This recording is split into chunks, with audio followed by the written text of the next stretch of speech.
주께서 지으신 우주 만물 모든 것이 오늘 주 앞에 찬양과 경배를 올려드립니다. 그 만물 안에 속한 우리 한 사람 한 사람이 연약한 마음과 연약한 몸으로 모였지만 우리가 올려드리는 경배와 찬양을 받아 주시옵소서. 예수님 이름으로 기도드리옵나이다. 아멘. 오늘 말씀은 고린도전서 13장 4절로 7절의 말씀입니다. 고린도전서 13장 4절부터 7절까지 함께 보도록 하겠습니다.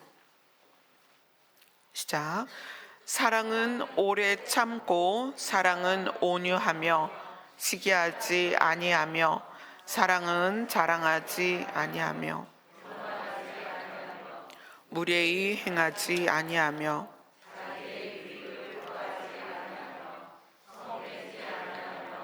악한 것을 생각하지 아니하며 불의를 기뻐하지 아니하며 진리와 함께 기뻐하고 모든 것을 참으며 모든 것을 믿으며 모든 것을 바라며 모든 것을 견디느니라. 아멘. 오늘 본문에는 사랑이 어떠하다, 그러니까 사랑이 드러나는 형태, 내가 사랑이 있다면 또는 내가 사랑을 추구한다면, 내가 사랑이 내 안에서 주관되어져서 나를 움직이고 있다면 우리가 이 땅에서 어떻게 드러나는가, 그걸 자세히 이야기하고 있죠. 우리 안에 사랑이 있으면 오래 참을 수 있습니다. 사랑은 온유합니다. 이 온유하다는 것은 조금 더 직접적으로 편하게 설명을 한다면 친절하다는 거예요. 사랑은 친절합니다. 그리고 사랑은 시기하지 않습니다. 그러니까 시기심이 내 안에 나온다는 것은 이미 나는 누구와 비교하고 있다는 거예요. 나와 누군가를 비교하고 있는데 저 사람이 나보다 좋은 것 같아, 또는 뭐 더 많은 걸 가진 것 같아, 이런 마음이 생기는 거죠. 이미 비교를 하고 있는 거예요. 그리고 사랑은 자랑하지 아니하며 교만하지 아니하며, 이 교만하지 않다는 거, 자랑하지 않는다는 게 우쭐대지 않는다, 이렇게도 표현이 될 수 있습니다. 무례히 행하지 아니하며 자기의 유익을 구하지 아니하며, 그리고 쉽게 화내지 않는다. 그 다음에 악한 것을 생각하지 않는다. 불의를 기뻐하지 않고 진리와 함께 기뻐하며, 그래서 사랑은 모든 것을 참고 모든 것을 믿고 모든 것을 바라며 모든 것을 견딘다. 이 사랑에 대한 내용은 여러분이 신앙생활 하면서 반복적으로 계속 보는 본문입니다. 근데 오늘 우리가 함께 볼 것은 사랑은 진리를 기뻐한다는 거예요. 6절에 보면은 불의를 기뻐하지 아니하며 진리와 함께 기뻐하고, 진리와 함께 기뻐하고가 사실 진리를 기뻐한다는 거예요. 사랑은 진리를 기뻐한다. 그래서 이게 이제 어떤 개념이냐, 왜냐하면 우리가 하나님이 사랑이시고, 그래서 우리가 하나님을 아버지라 부르기 때문에 아버지의 DNA가 우리 안에 있어야 되거든요. 아버지로부터 받은 유전자, 그게 내 안에 있어야 되는데, 물론 우리는 아버지의 형상대로 지음을 받았기 때문에 아버지의 DNA, 아버지의 유전자가 우리 안에 있습니다. 그런데 그것이 우리의 삶에서 드러나고 있지 않기 때문에, 그러면 그것을 어떻게 드러낼 수 있는가? 우리의 DNA, 아버지로부터 받은 DNA, 아버지로부터 받은 유전자가 왜 죽어 있는가? 이것을 어떻게 하면 살릴 수 있는가? 그런데 그 방법 중에서 사랑은 진리를 기뻐한다는 거예요. 그래서 이게 도대체 어떤 이야기일까 한번 보도록 하겠습니다. 자, 성경을 여러 군데 볼 거예요. 여러분들이 제가 성경을 자꾸 찾는 이유는 말씀을 외부에서 깨닫는 것이 아니라 말씀은 말씀에서 깨달았으면 좋겠어요. 그리고 제가 성경을 계속 보는 이유는 제가 작업을 해서 PPT로 여러분들에게 띄워드릴 수 있어요. 그러나 어느 날 여러분이 성경 한 권만 가지고 고립될 경우에, 그죠? 또 일상에서 여러분이 스스로 하나님을 향하여 나아가야 할 때 여러분 성경을 봐야 돼요. 근데 요즘 교회가 성경을 안 봐요. PPT로 띄우고 핸드폰에 앱으로 보는데, 핸드폰이 없다면 성경을 어떻게 볼 거예요? 근데 이 종이로 된 성경을 너무 사람들이 가볍게 생각하는데, 여러분이 성경 한 권으로도 하나님 앞으로 나아갈 수 있어야 되거든요. 예, 그래서 제가 여러분들에게 귀찮지만 자꾸 성경을 찾는 거예요. 어떤 분이 그러셨어요. 목사님 설교 듣다가 자꾸 성경을 찾으라고 하니까 이게 흐름이 끊겨요. 아, 괜찮아요. 흐름 끊겨도 됩니다. 진리가 성경 안에 있으니까 우리 성경을 찾읍시다. 네, 디모데 후서입니다. 디모데 후서 2장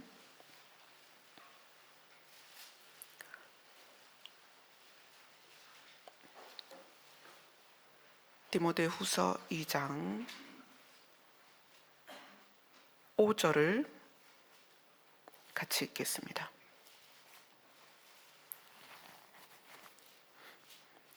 디모데후서는 신약성경 344페이지에 있습니다. 디모데후서 2장 5절입니다. 같이 읽겠습니다. 시작. 경기하는 자가 법대로 경기하지 아니하면 승리자의 관을 얻지 못할 것이며.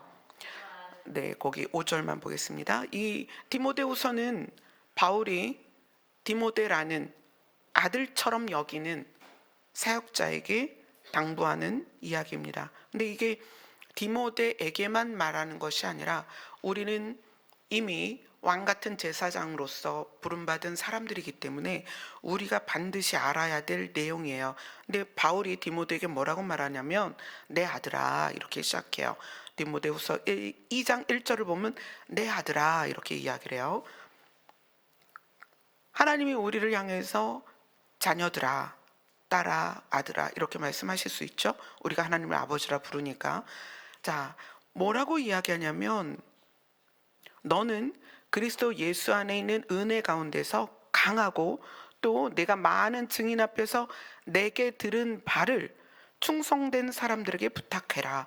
그러니까 복음을 이제 가르치는 것에 대해서 이야기하고 있습니다. 너는 복음을 들고 서 있는 우리 모두는 4절에 보면 병사라고 이야기를 해요. 너는 그리스도 예수의 좋은 병사다. 병사, 군인이죠.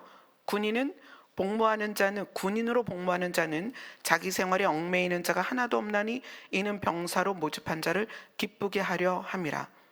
성도는 병사와 같은 군인과 같은 충성심이 있어야 된다는 얘기예요. 지금 성도는 병사와 같은 충성심이 있어야 된다.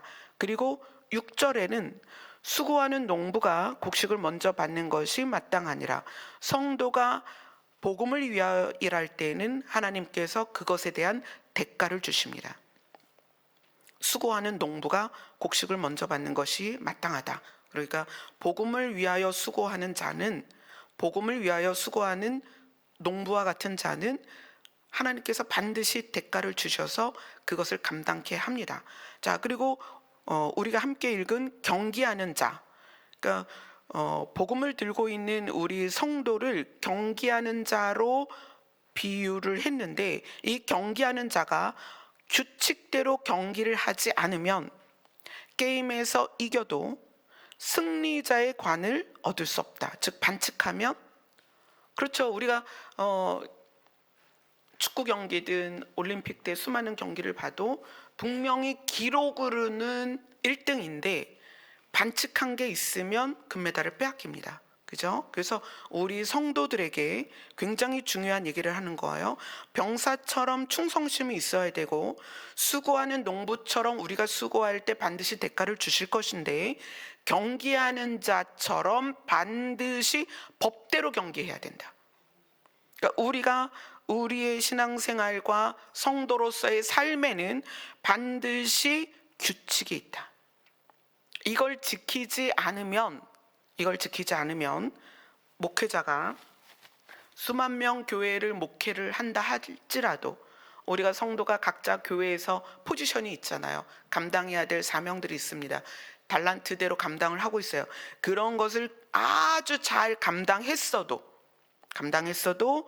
결과에서는 승리의 관을, 내가 한 것에 대하여 승리의 관을 얻지 못한다는 거예요. 굉장히 중요한 얘기예요. 법대로 경기하지 않으면 승리자의 관을 얻지 못할 것이다. 그래서 계시록에서 뭐에 대해서 이야기하죠? 우리 보고 이기는 자가 되라. 이겨라. 이기는 자가 되라. 굉장히 중요한 얘기예요. 그러나 오늘 디모데후서 2장 5절을 보면 너희가 이길지라도 법대로 하지 않으면 이긴 자의 메달을 받을 수 없다는 거예요. 그러니까 진짜 이기는 게 아니라는 거예요. 그래서 이 법대로 한다는 게 굉장히 중요한 거죠. 경기하는 자가 법대로 경기하지 아니하면 승리자의 관을 얻지 못할 것이다. 그러니까 우리가 지금 신앙생활 하는 데 있어서 내가 지금 법대로 하고 있느냐가 너무 중요한 거예요. 그죠? 여러분 법대로 지금 신앙생활 하고 있나요? 여러분의 사역이나? 저는 제 자신을 돌아봐야 되죠. 제가 법대로 지금 이 사역을 하고 있는가? 그래서 이제 이 법대로 경기하는 것에 대하여 이제 보려고 합니다. 자, 갈라디아서로 갑니다.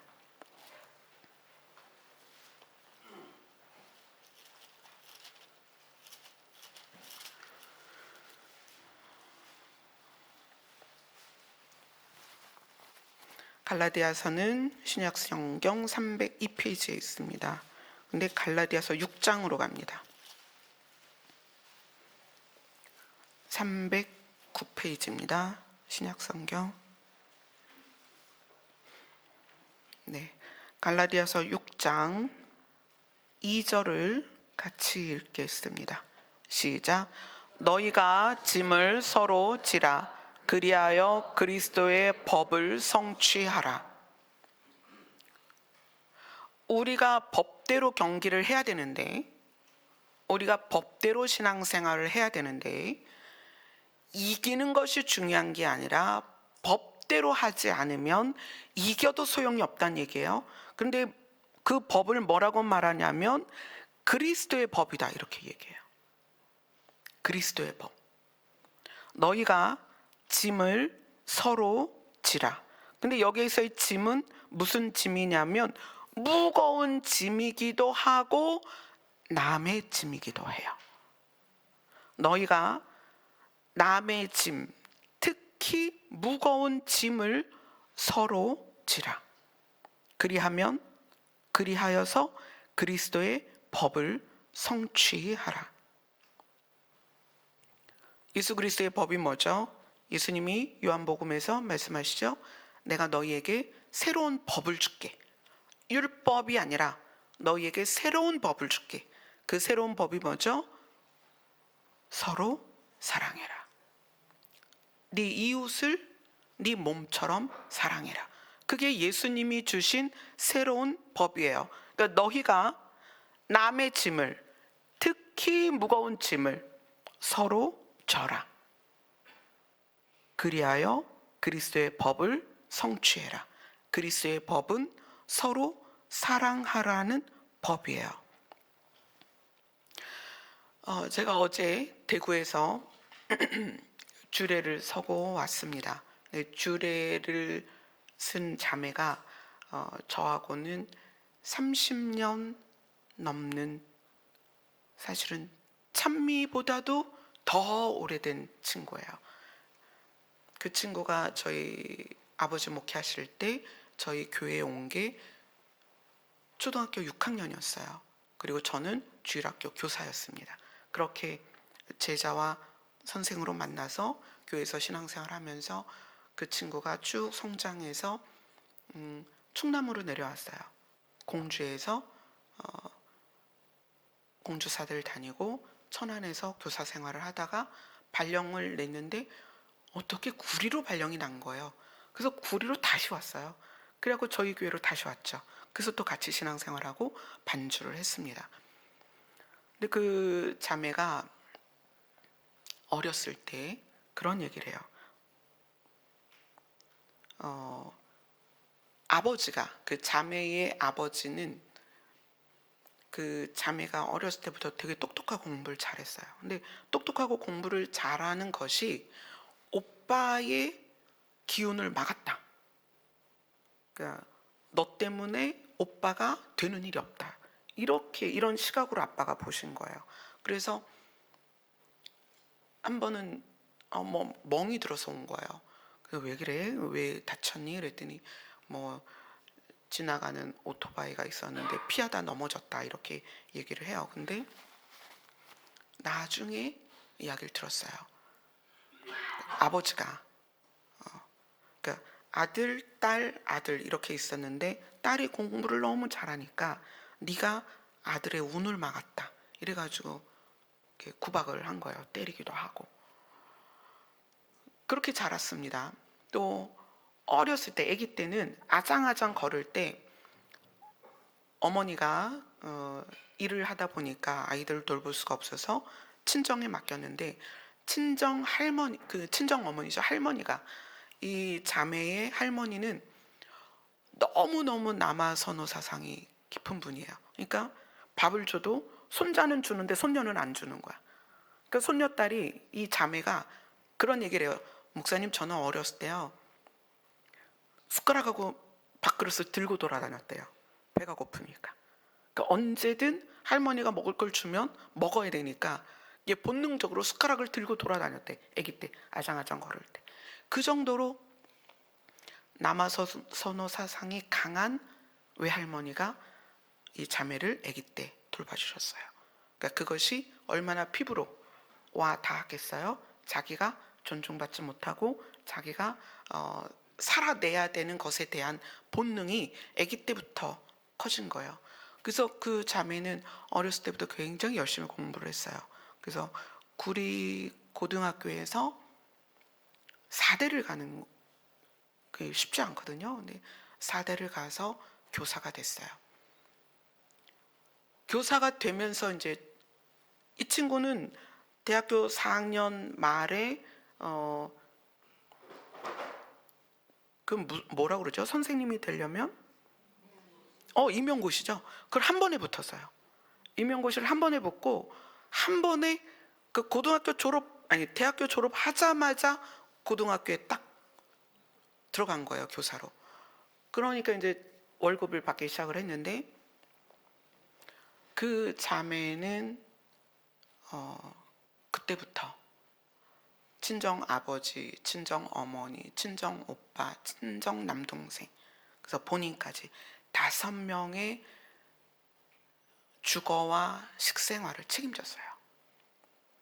첫 월급 받아서, 교사로서 첫 월급 받으면서부터 아버지 빚을 갚고 오빠의 빚을 갚고 가족의 생활비를 쓰고 집을 옮겨야 될 때마다 주거를 마련하고 그러면서, 그래서 교사 생활을 10년, 20년 해도 돈을 모은 게 없어요.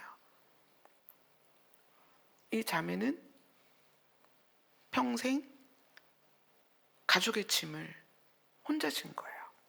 그러니까 아버지가 일을 하시긴 하시는데 집에다 생활비를 안 주세요.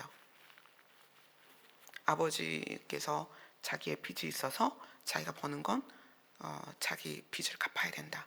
그래서 이 자매는 교사로서 또 20대, 30대, 이제 40대 지금 결혼했지만 그 사이에 자기를 위해서 돈을 쓸 수가 없었어요. 또 오빠는 오빠대로 사업하고 그거가 안 되면 또 빚을 지고 그러면 또 동생이 그걸 갚아야 되고 그렇게 계속 왔어요. 어제 주례를 하기 위해서 하나님 그 새롭게 형성되는 가정인데 그 가정을 위해서 어떤 말씀을 전해야 될까요? 했는데 이 말씀을 주신 거예요. 너희가 서로 무거운 남의 짐을 지면 그것이 그리스도의 법을 성취하는 것이다.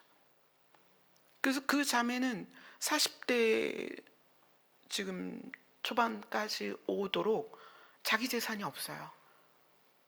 고등학교 선생님인데 20년을 고등학교 선생님을 했는데 자기 돈이 없단 말이에요. 근데 이제 그 자매가 이제 기독교 동아리에서 그 지금 남편을 만났는데 시어머니 되시는 분이 권사님이세요. 대구에서 신앙생활을 잘하고 계시는데 그 시어머니 되시는 분이 얼마 전부터, 그러니까 이제 결혼이 확정되기 전에 또 아들이 이 자매와 사귀는 걸 모를 때 기도를 하는데 며느리에 대한 기도, 그러니까 아들이 결혼을 안 했으니까 어머니로서는 얼마나 그게 애달겠어요. 아들이 40이 넘어갔는데 기도를 하는데 자기도 모르게 교사 며느리를 달라고 기도를 하신 거예요. 교사 며느리를 달라고 기도하고 얼마 안 돼서 아들이 결혼을 하게 됐다라고 말하면서 여자친구를 소개하는데 교사인 거예요. 그러니까 시어머니 되시는 분이 권사님이 얼마나 좋으시겠어요. 아, 하나님이 그렇게 예비하셨구나 우리 며느리를. 그래서 주례를 서기 전에도 이렇게 그 시어머니 되시는 분하고 권사님하고 인사를 했는데 예식이 끝나고서 그 권사님 몇 번 찾아와서 이렇게 인사를 하시는데 그 자매에게 그동안 가족의 짐을 본인이 스스로 그 짐을 졌던 것에 대하여 보상을 하시겠구나. 남편으로부터, 시어머니로부터, 시댁 가족으로부터 사랑을 많이 받겠구나. 하나님께서 이미 그 길을 예비하신 거예요. 왜냐하면 시어머니가 기도하는데 하나님께서 그 마음을 주신 거 아니에요.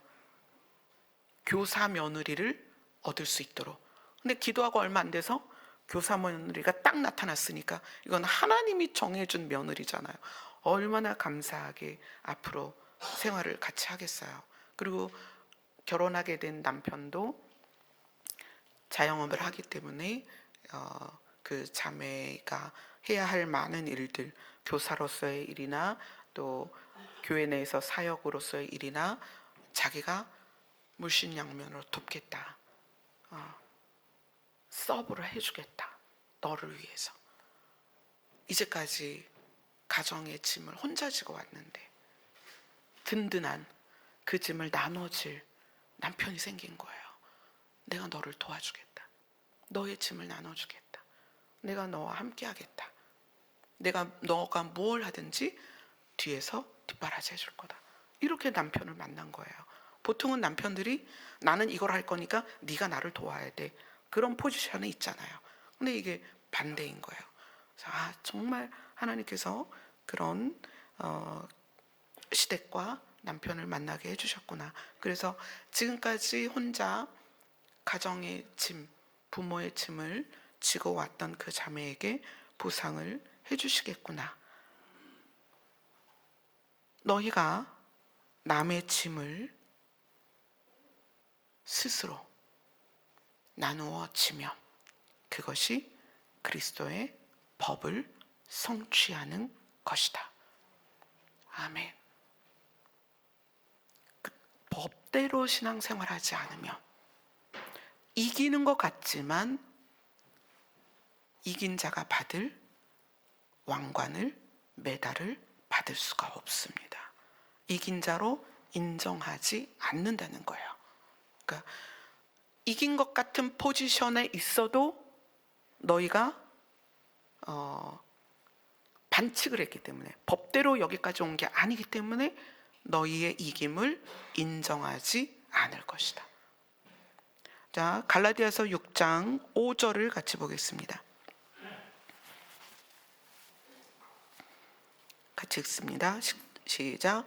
각각 자기의 짐을 질 것이라.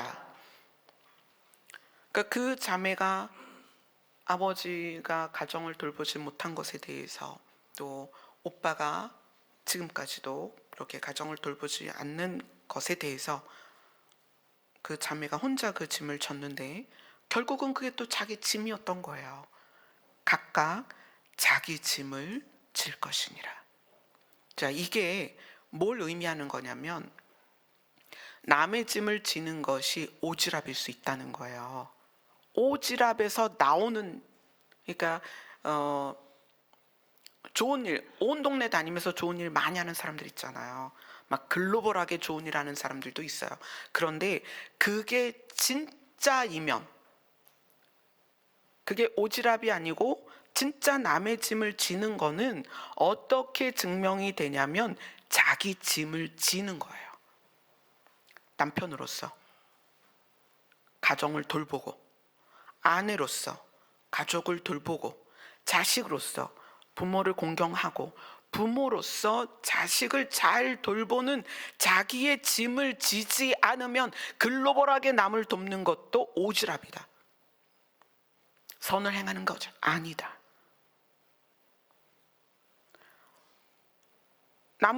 남의 짐을 진다는 것이 사실 외적으로 드러나면 칭찬을 많이 받거든요. 외적으로. 그렇죠? 봉사활동이라든지, 봉사활동하는 단체나 어떤 게 얼마나 많아요. 드러나게 할 수 있어요. 우리가 남의 짐 지는 거는. 근데 그것이 진짜 남의 짐이 되려면 자기 짐부터 지라는 거예요. 자기 짐이 뭐예요? 여러분에게 맡겨진 포지션이라는 거예요. 남편이면요, 열심히 일하세요. 열심히 일해서 가족들 먹여 살리세요. 집에 돈 갖다 주세요. 그거 안 하면서요.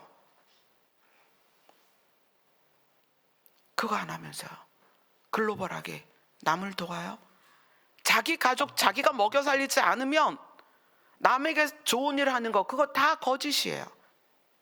뭘 위해 하는 거예요? 자기 명예를 위해서 하는 거예요. 어머니들이, 아내들이 남편을 잘 돌보고 공경하고 자녀를 잘 돌보고 하지 않으면, 집안일 제대로 하지 않으면 밖에 나가서 판사, 검사, 목회자가, 제가 여자 목사님 되게 싫어요. 왜냐하면 여자 목사님들이 집을 안 돌봐요. 자녀, 남편 다 자기 발 아래로 본단 말이에요. 그래서 제가 여자 목사 싫어하는데 어떻게 이렇게 됐어요. 여자 목사가 됐네요. 참 큰일이에요. 예전에 제가 알던 여자 목사님 한 분은 그래요. 우리 아이들은 고추장만 있어도 밥을 잘 먹어요. 그래서 그게 무슨 말이에요? 자기가 너무 바빠서 우리 애들은 어렸을 때부터 고추장 하나만 있어도 밥을 잘 먹도록 훈련이 됐대요. 그게 맞는 거예요?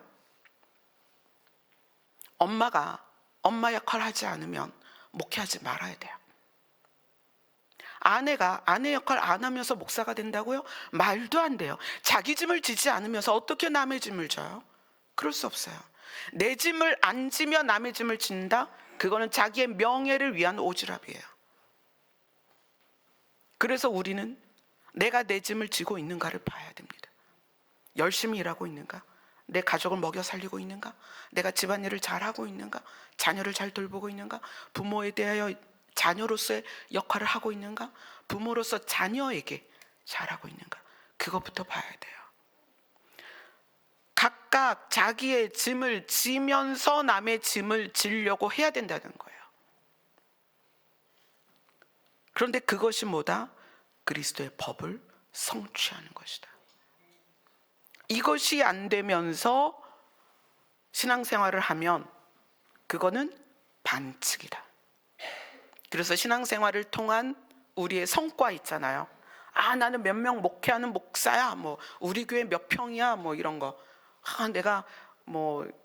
내가 찬양단 몇 명을 리더하고 있어. 내가 성경 공부를 이끌고 있어. 이런 것들. 내가 안수하면 막 다 나가 쓰러지고, 내가 안수하면 병이 다 고쳐지고, 그게 필요가 없다는 게 아니라 무엇부터 시작이냐면 자기의 짐을 지는 것과 남의 짐을 지는 것에 대한 개념을 가지고 있어서 그렇게 살고자 하는 마음의 태도와 삶의 자세가 된 상태에서의 신앙생활을 해야 된다는 거예요.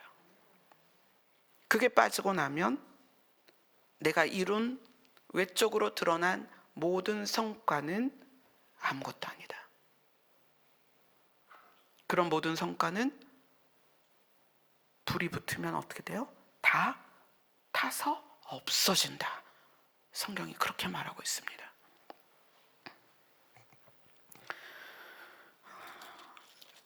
로마서로 갑니다. 로마서 14장. 신약성경 258페이지입니다.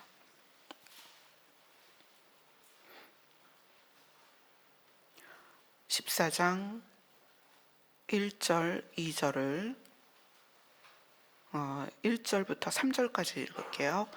같이 읽습니다. 시작. 믿음이 연약한 자를 너희가 받되 그의 의견을 비판하지 말라.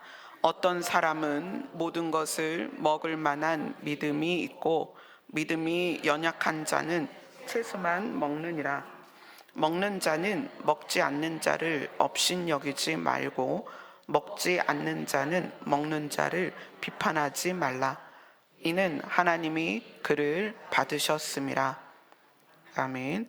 자, 너희가 각각 남의 짐을 져라. 그리고 자기의 짐을 져라. 그 부분에 있어서 우리가 이제 가정에서 내 삶에서의 역할이 있죠. 그것에 대한 짐을 지는 것. 그래서 학생들은 열심히 공부해야 되고요.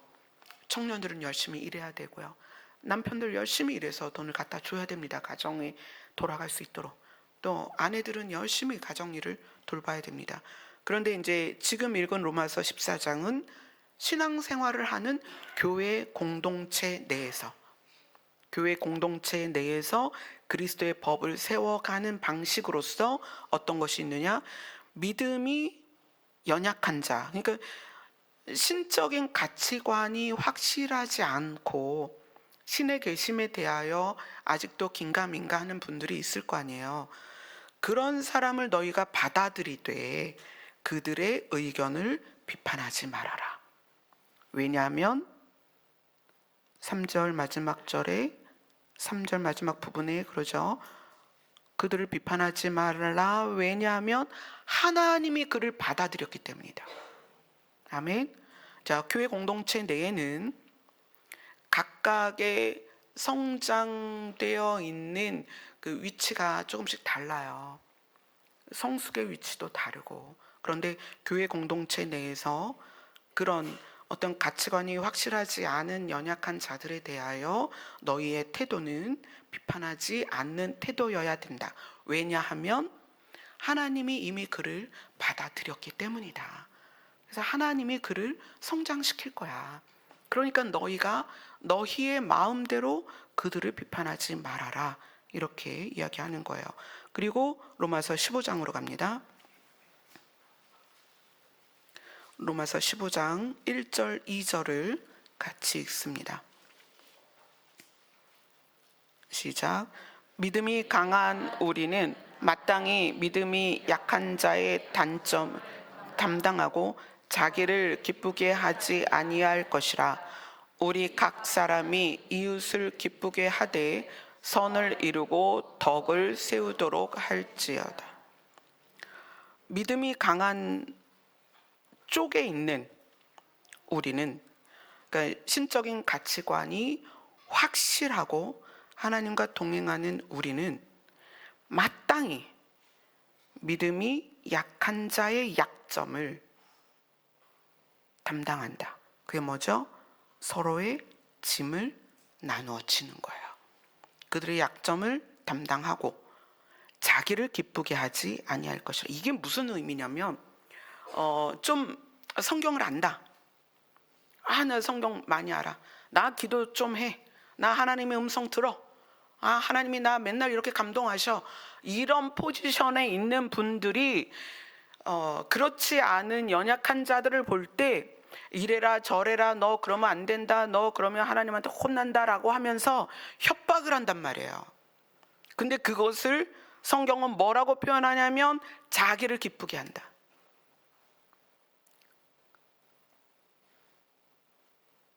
내가 알고 있는 것으로 남을 비난하고 비판하는 것이 나에게는 쾌감이 되고 나를 기쁘게 하는 거라는 거예요. 자기를 기쁘게 하지 아니할 것이라. 굉장히 중요한 거죠. 나 장로야, 나 권사야, 나 목사야. 이런 분들이 나 목사야 하는 분들 특히 어때요? 김 집사 그래갖고 되겠어? 하나님이 너 사랑하시겠어? 너 그래갖고 구원받겠냐? 막 이러면서 지적하고, 내가 뭐 하나님의 감동을 받았는데 뭐 네 삶이 뭐 어쩌고 저쩌고 그러면서 비난하고 비판하고 아래로 눌러서, 그래서 그들로 하여금 두려워 떨게 하고, 그러면서 목회자에게 순종하게 하고 목회자를 따라오게 하는, 그게 뭐예요? 자기를 기뻐하게 하는 거예요. 여러분, 그런 걸로 뭐라 그럴까요? 기쁨을 느끼기 시작하잖아요. 그러면 육체가 가동되기 시작해요. 그래서 그 육체가 가동되는 게 뭐냐면, 내가 점점 예민하게 잘 느껴. 내가 느끼는데 너 말이야, 너 지금 거짓말하고 있지. 너 목에 뭐 뱀이 감고 있어. 너 안에 뭐가 또아리를 틀고 있어. 네 머리에 뭐 검은 게 있어. 이루고 있다는 얘기예요.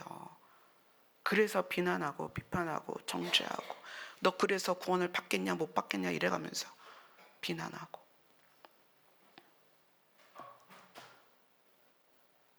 우리 각 사람이 이웃을 기쁘게 하되 선을 이루고 덕을 세우도록 할지니라. 타인을 세워줄 수 있는, 짐이 무겁다는 얘기는 무거운 짐을 들으면 사람이 이렇게 끼울리잖아요. 저희 아버지 목회하실 때 상하수도가 없는 상가에 뚝딱뚝딱 베냐판으로 방을 만들고, 여기는 방, 또 베냐판 하나로, 여기는 부엌. 근데 부엌에 상하수도가 없어. 근데 부엌이야. 그럼 거기서 그 부엌에서 밥도 하고 빨래도 하고 씻어야 되는데 물이 없어요. 그럼 어떻게 하겠어요? 옛날 빨간 달아놓고 바켓스가 뭔지 아세요? 양동이, 들통, 그 바켓스로 물을 길어다가 쓸 물을 부어서 저장해서 그거를 써요. 설거지도 하고 머리도 감고 세수를 해요. 양치도 하고. 그 다음에 그 물은 어떻게 해요? 하수도가 없으니 또 바켓에다가 담아서 갖다 버려야 되는 거예요. 그러니까 그거를 제가 중학교 2학년 때부터, 물론 저 혼자 한 건 아니죠. 부모님이 더 많이 하셨지만 이제 저도 그걸 감당해야 되니까 물 날르고 물 갖다 버리는 걸 했단 말이에요. 그러니까 무거운 걸 들으면 어깨가 내려갈 수밖에 없어요. 키가 쪼그라들죠. 제가 아마 그래서 키가 좀 쪼그라지지 않았을까, 척추가 좀 쪼그라들지 않았을까 싶은데, 남의 짐을 진다는 것은 그 사람을 세워주는 거예요. 무게를 덜어준다는 얘기예요. 그 덕을 세운다, 그것은 그 사람의 무게를 덜어주고 그 사람이 고개를 좀 들 수 있게 도와주는 거예요. 그것이 공동체 안에서 우리가 남의 짐을 진다라고 표현을 하는 것이고, 그것이 뭐다? 그리스도의 법을 이루는 것이다. 성취하는 것이다. 그러니까 우리가 가정에서는 가정에서대로, 교회에서는 교회에서대로 그렇게 남의 짐을 지고 자기 짐을 져야만, 그것이 우리의 마지막에 경기가 끝났을 때 그것에 대하여 반칙이 아니라 법대로 너희가 여기까지 왔구나라고 인정되어진다는 거예요. 아멘. 자, 그 다음에 베드로전서로 갑니다.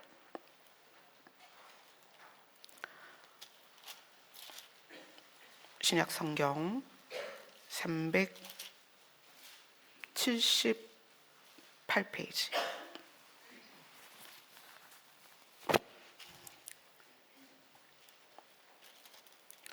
베드로전서 1장 22절을 함께 읽겠습니다. 같이 읽습니다. 시작.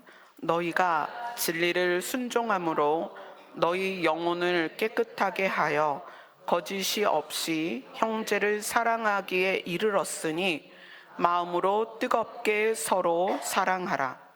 자, 우리가 각자 스스로 남의 무거운 짐을 져주고 내 짐은 내 짐대로 잘 감당하는 것, 내 짐을 지는 것, 이것이 그리스도의 법을 성취하는 것이다. 자, 그런데 그리스도의 법이 뭐라고 그랬죠? 예수님이 우리에게 주신 법은 서로 사랑하라는 거예요. 그 서로 사랑하라는 법을 성취하는 방식이 남의 짐을 내가 져주고 내 짐은 내가 지는 거예요. 그러니까 이렇게 사는 사람은 너 때문이야 이런 말 안 합니다. 너 때문에 속상해, 너 때문에 못 살겠어, 너 때문에 내가 미치겠어 이런 말 안 합니다. 내 짐은 내가 지고 가는 거예요. 가족의 짐도 내가 지고 가는 거고 공동체의 짐도 내가 지는 거예요. 그렇게 법대로 성취가 된 승리에 대하여 베드로전서는 이렇게 말하는 거예요. 너희가 진리를, 여기서는 이제 진리를 순종함으로 이렇게 나와 있지만 사실은 이제 다른 성경은 이렇게 얘기해요. 성령을 통하여 진리를 순종함으로 너희 영혼을 깨끗하게 하여 거짓이 없이 형제를 사랑하기에 이르렀으니. 자, 우리가 법대로 경기하는 것, 예수 그리스도의 법대로 경기하는 것이 처음부터 되는 건 아니에요. 처음부터 되는 건 아닌데 그렇게 되는 것이 무엇을 통하여? 성령을 통하여 진리를 순종함으로써 우리의 영혼이 깨끗하게 되어서 거짓이 없이 형제를 사랑하기에 이르렀으니. 자, 그렇게 된다는 거예요. 자, 지금 안 되는 분들이 좌절할 필요가 없는 거예요. 지금 안 되고 지금 이기적이고 지금 누구를 비판하고 지금 누구의 짐을, 남의 짐을 질 수 없는 나의 상황을 걱정하지 말라는 거예요.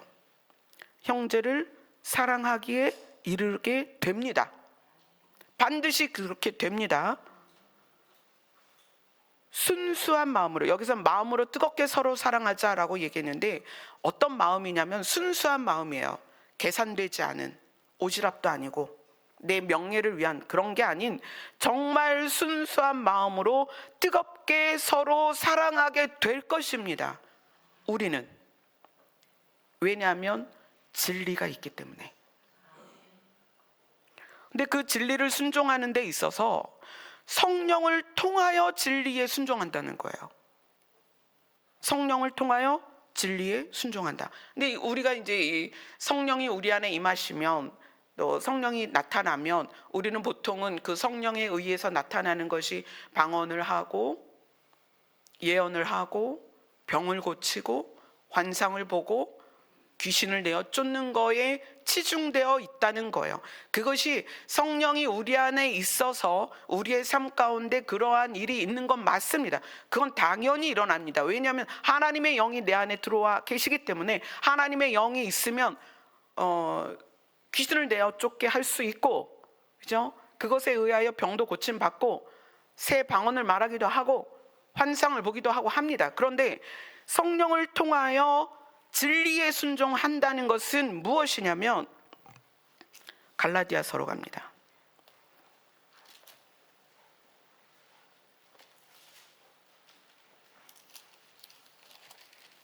갈라디아서 5장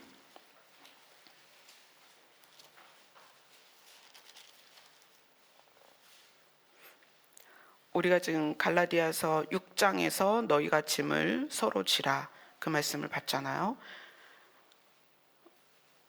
어떻게 해야 되냐면 갈라디아서 5장 22절 23절입니다. 시작. 오직 성령의 열매는 사랑과 희락과 화평과 오래 참과 자비와 양선과 충성과 온유와 절제니 이 같은 것을 금지할 법이 없느니라.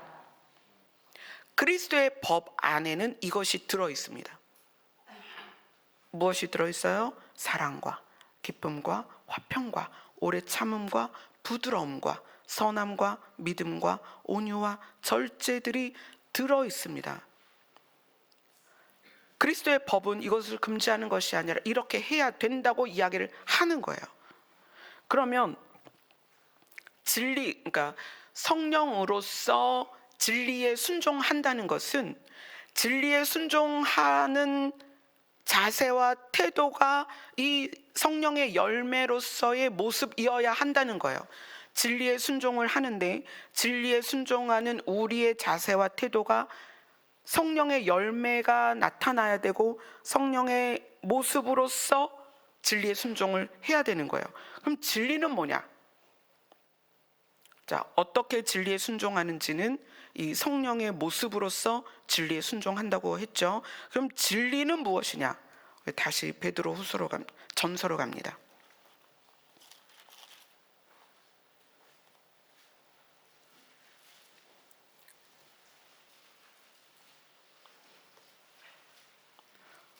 베드로전서 1장.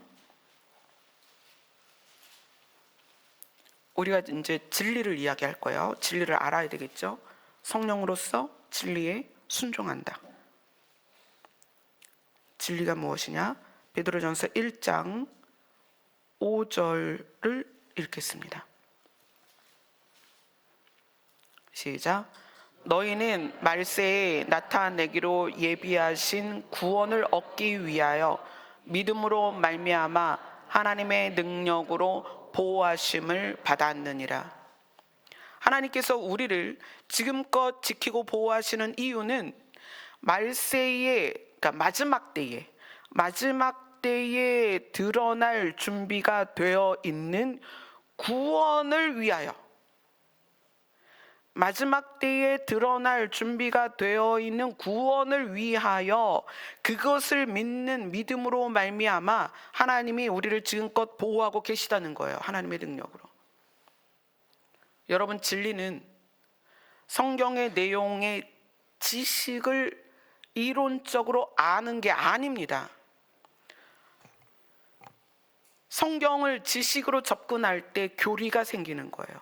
교단이 생기고 교주가 생기는 거예요. 성경은 지식이 아니라 진리다. 근데 어떤 진리냐? 하나님께서 하나님의 방법으로 우리를 마지막 때에 드러날 준비가 되어 있는 구원으로 인도하시는 거예요.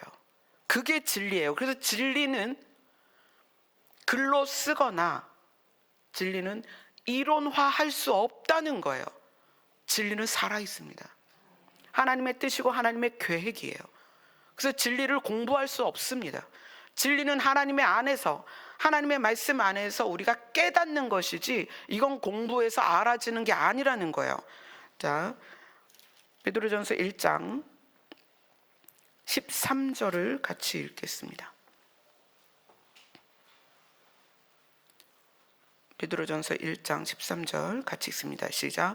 그러므로 너희 마음의 허리를 동이고 근신하여 예수 그리스도께서 나타나실 때에 너희에게 가져다 주실 은혜를 온전히 바랄지어다.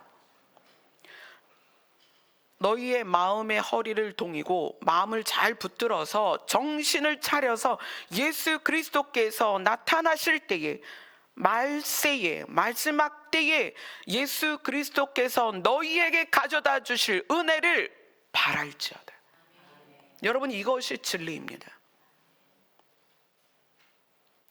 이걸 빼먹고 성경을 어떻게 해석하냐, 이게 뭐다라는 어떤 이론과 지식으로서 성경을 다루어 가니까, 그래서 거기서 교단이 나뉘고 교리가 생기고, 그래서 누구 파니 바울이 그러지 말라고 하잖아요. 그것은 초등학문이다.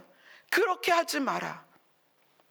오직 예수 그리스도로 말미암는 피로써 우리가 구원을 받고, 그분이 마련하신 우리의 처소, 그분이 우리의 처소를 마련하러 가셨잖아요. 그분이 다시 오셔서 우리에게 주실 은혜가 무엇이냐?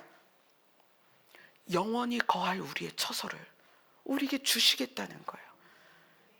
그거를 너희가 정신을 차리고 너희에게 가져다 주실 은혜를 바라라는 거예요.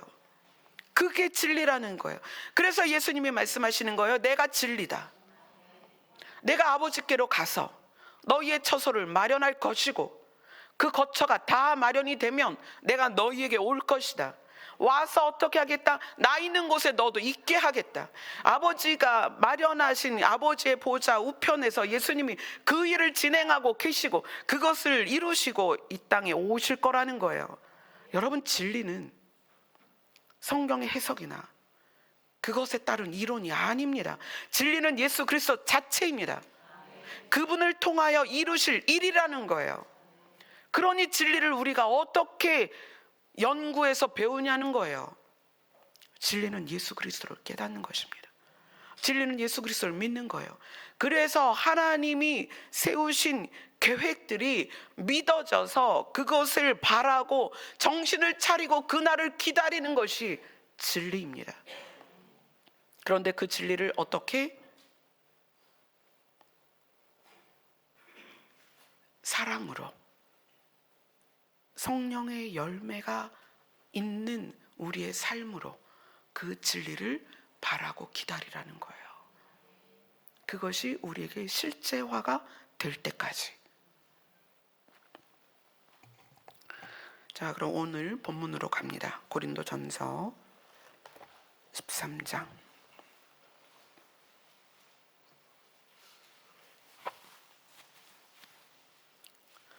고린도전서 13장 6절을 읽겠습니다. 시작. 불의를 기뻐하지 아니하며 진리와 함께 기뻐하고. 사랑은 진리를 만나면 너무 기쁜 거예요. 왜냐하면 그 진리라는 것은 우리가 이 땅에 발이 묶이거나 마음이 매이지 않도록 하는 거예요. 진리는 뭐라는 거예요? 마음을 동이고 정신을 차려서 주의 오실 날과 그분이 오셔서 우리에게 주실 것을 기대하고 소망하는 게 진리란 말이에요. 그런데 그 진리가 있어야만 순수한 마음으로 타인의 짐을 질 수 있다는 거예요. 그래서 사랑은 진리를 기뻐하는 거예요. 그래서 사랑은 진리를 만나야 진짜 사랑이 되는 거예요. 맞아. 예수님이 지금 하나님의 보좌 우편에 계시는데 그분이 우리의 거처를 마련하러 가셨어. 그게 다 되면 오셔서 우리를 주님 계신 곳에 함께 있겠다고 하셨는데, 그때가 되면 우리는 그분에게 받는 은혜, 그분의 나라를 통하여 모든 것을 받게 될 거야. 눈물도 없고 슬픔도 없고 죽음도 없고 아픔도 없고 어둠도 없는 그것을 받게 될 거야. 그 진리가 내 안에 있어야만 내가 남의 짐을 지던 내 짐을 지던 순수한 마음으로 질 수 있다는 거예요. 그것이 남의 짐을 져야 그것이 뭐다? 그리스도의 법을 성취하는 것이다. 그리스도의 법을 성취하지 않으면 너희는 반칙하는 것이다. 너희가 이 땅에서 이룬 그 모든 너희의 이름을 위하여 쌓아 올린 모든 공력들이 불에 타서 다 사그러질 것이다. 그래서 사랑은 진리를 만났을 때 진짜 사랑이 되는 거예요. 이게 지금 동전의 양면처럼 또는 꼬리에 꼬리를 무는 체인처럼 사랑과 진리는 뗄래야 뗄 수가 없습니다. 진짜 사랑이 되기 위해서는 진리를 알아야 하고, 진리가 진짜 내 마음에 들어오면 그때부터 비로소 순수한 마음으로 남의 짐을 지게 되는 거예요. 제가 한 15년 전에 사역을 하는 데 있어서 은사가 너무 중요한 거예요. 은사가 나타나면 일단은 하나님이 신이신 게 믿어지니까. 그래서 저도 그때 담임 목사님이 굉장히 은사 사역을 많이 하셔서 함께 사역도 하고 함께 그런 노선을 동행을 했어요.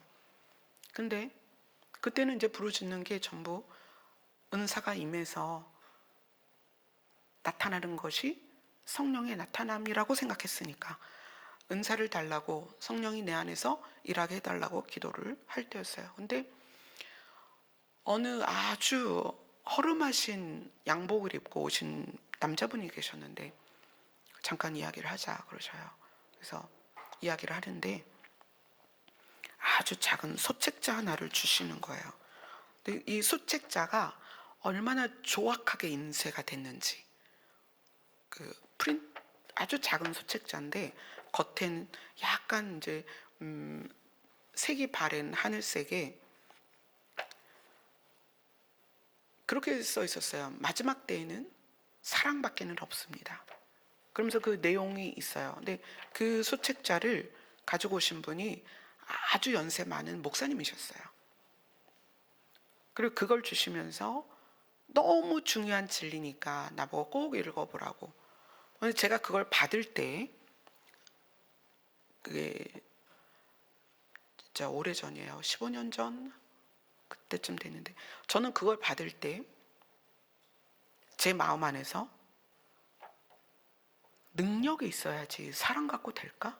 이렇게 생각했어요. 그리고 그 조악한 작은 소책자를 거들떠도 안 봤어요. 정말 거들떠도 안 봤어요. 사랑이라는 것이 너무 약해 보였어요. 저 자신이 사랑의 능력을 모르고 자라서 은사만이 중요하다고 생각했던 때이기 때문에 그 연세 많은 원로 목사님이셨겠죠. 연세 많은 목사님이 그 조악한 프린트물 몇 장 안 되는 소책자를 가지고 와서 이거 꼭 읽어보세요. 마지막 때에는 사랑밖에 없습니다. 그러면서 주시는데 저는 그게 너무 하찮은 거예요. 아니, 죽은 자가 살아나고 소아마비가 그 자리에서 벌떡벌떡 일어나고 눈먼 자가 눈을 뜨고 그래야 하나님이 드러나고 그래야 하나님 믿는 자가 생기지, 사랑은 진짜 무슨 사랑은 사랑 타령이야 이래가면서 저는 그 소책자를 보지도 않았습니다. 그리고 마지막 때가 열리고 지금 제가 여러분들 앞에 섰을 때 요한계시록을 쓴 사도 요한이 성도들에게 말하는 거예요. 그 나이가 100세가 다 돼서 자기 눈에 보이는 모든 성도가 어린아이 같은 거예요. 아이들아, 우리 서로 사랑하자. 왜냐하면 모든 사도가 순교하고 자기만 남은 상태에서 계시록이라는 마지막 때에 일어날 모든 일을 계시받고 그것을 쓴 사도 요한이 자기가 비록 마지막 때에 계시를 받아 그 시절의 사람들이 상상할 수 없는 환상을 보고 그 마지막 계시를 적어내린 사도 요한이 그러한 자기조차도 사랑이 없으면 자기의 공력이 불에 탈 거라는 걸 알았다는 거예요. 그래서 사도 요한은 요한 1, 2, 3서를 통해서 서로 사랑하자, 뜨겁게 사랑하자라고 이야기를 했던 거예요. 그래서 저도 마지막 때를 깨닫고 이제 철이 들어서 진리를 보니 사랑하지 않는 그 마음 안에서의 마지막은 우리에게 유익이 없다는 거예요. 마지막 때를 알았다는 것이 여러분 아무것도 아닙니다. 차라리 마지막을 몰라도, 마지막 때가 뭔지는 몰라도 내가 성령을 통하여 서로 남의 짐을 지며 이 땅을 살아가고 있다면 하나님은 그에게 이긴 자의 상을 주실 거라는 거예요.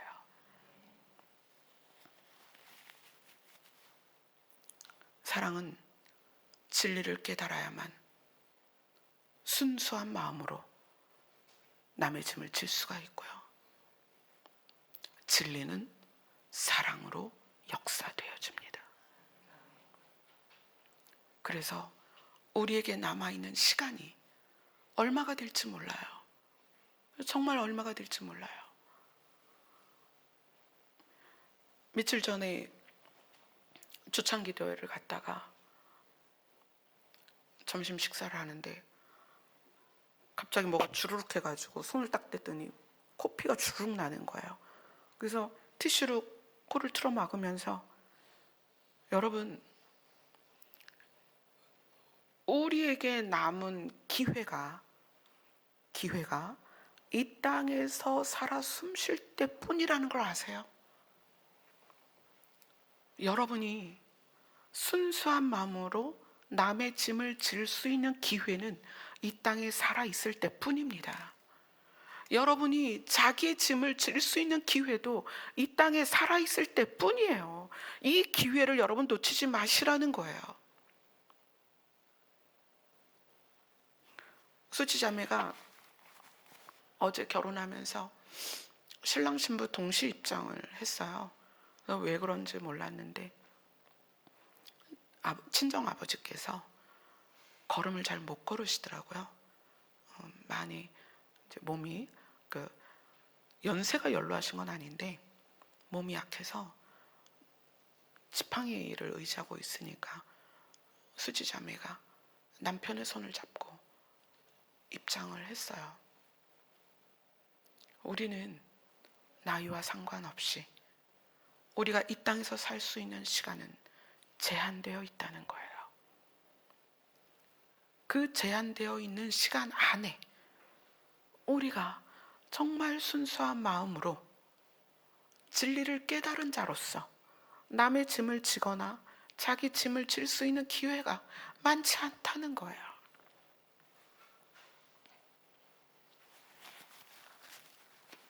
근데 남의 짐을 지거나 내 짐을 지지 않으면 반칙이라고 하시잖아요.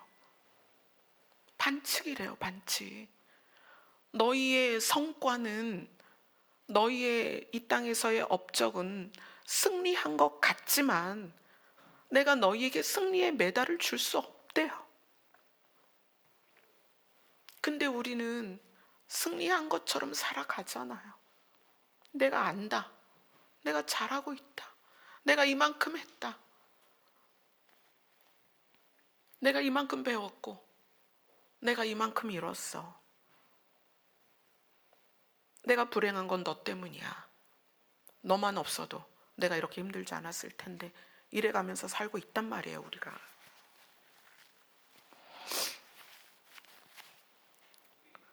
사랑이라는 것과 진리라는 것은 둘이 만나야만 진짜입니다. 진리 없는 사랑은 있을 수가 없어요. 하나님이 우리에게 주실 것을 기대하지 않으면, 그것에 대한 소망이 없으면 이 땅에서 내 거 내려놓기 어렵습니다. 이 땅에서 내 거 내려놓는 것이 자기의 명예를 위해서 내려놓을 수 있어요. 그러나 순수한 마음은 있을 수 없다는 거예요. 왜? 우린 다 자기를 사랑하고 이기적이기 때문에. 또 진리는, 사랑이 없이는 진리가 있을 수 없는 거예요. 왜냐하면 진리 자체가 예수 그리스도가 십자가에서 우리의 짐을 지신 거예요. 예수님이 우리의 죄의 짐을 지신 거예요. 그래서 우리가 구원받게 된 거잖아요. 진리도 사랑도 하나입니다. 진리 없는 사랑이 있을 수 없고 사랑 없는 진리가 있을 수 없다는 거예요. 그렇다면 우리가 마지막 때를 깨달은 것이 중요한 게 아니라 주님이 오시기까지, 내가 주님 앞에 가기까지의 남은 시간이 얼마가 될지 모르니까 그 남은 시간 안에 남의 짐을 지고 나의 짐을 지고 그렇게 걸어가야 된다는 거예요. 마치 벳세메스로 가는 암소처럼. 아멘. 기도하겠습니다.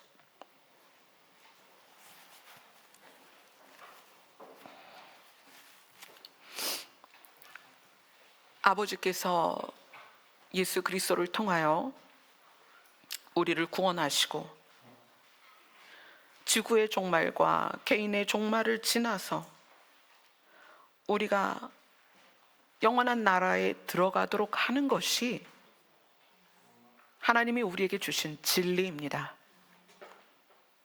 우리가 이 진리를 붙잡고 이 땅에서 살아가는 동안에 그 진리의 소망을 두고 예수님처럼 남의 짐을 지는, 예수님처럼 자기에게 태워진 십자가를 지는 그런 삶이 되게 하여 주시옵소서.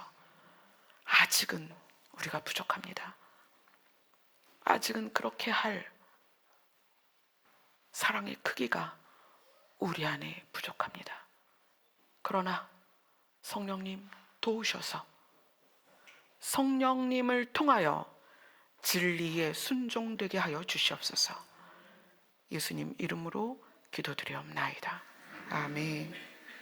예수님을 향한 우리의 사랑을 고백드리겠습니다.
예수님이 자신 있게 말씀하셨죠. 내가 진리다.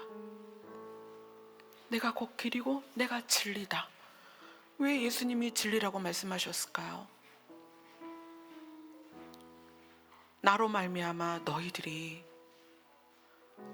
이 땅의 삶으로 끝나는 게 아니라 아버지의 나라로 갈 수 있기 때문이다. 왜 예수님이 자기 자신을 진리라고 말씀하셨느냐? 예수님은 우리의 죄의 짐을 지셨습니다. 우리의 죽음을 예수님이 담당하셨습니다. 그래서 예수님이 자기 자신을 진리라고 말씀하실 수 있는 거예요. 사랑으로 역사하는 진리가 아니면 그건 진리가 아닙니다. 우리가 진리 안에 있다면 우리 또한 예수님처럼 남의 짐을 지고 나의 짐을 질 수 있어야 하고, 그것이 사랑으로 역사하는 여러분의 믿음이 될 것입니다. 주님 도와주시옵소서. 성령이 우리 안에 충만하셔서 사랑으로 역사하는 믿음으로 진리를 향하여 나아가는 우리가 되게 하여 주시옵소서. 도와주시옵소서. 기도하겠습니다.